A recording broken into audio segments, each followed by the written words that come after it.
বাংলাদেশের সর্ব উত্তর, সর্ব দক্ষিণ, সর্বপূর্ব এবং সর্বপশ্চিমের স্থানগুলো সম্পর্কে আজকে আলোচনা করব। মানচিত্রে যেভাবে উত্তর, দক্ষিণ, পূর্ব, পশ্চিম চিহ্নিত করা হয়, আমি ওইভাবে দিয়ে দিলাম।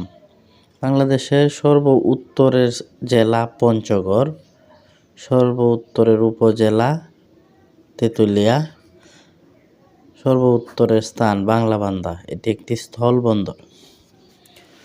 সর্ব দক্ষিণের জেলা কক্সবাজার, উপজেলা টেকনাফ এবং স্থান সেন্ট মার্টিন, এটি অত্যন্ত গুরুত্বপূর্ণ পর্যটন কেন্দ্র।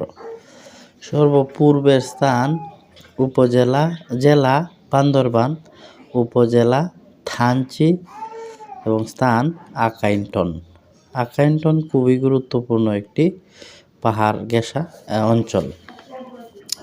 সর্বপশ্চিমের জেলা চাঁপাইনবাবগঞ্জ, উপজেলা শিবগঞ্জ এবং স্থান মনাকষা। এটি ভারতের এমন একটি সীমান্ত যে সীমান্তে সম্প্রতি প্রতিদিনই দ্বন্দ্ব লেগেই আছে। সবাই এই বিষয়টি জানতে পারবেন এই ছকের মাধ্যমে উপস্থাপন বলে।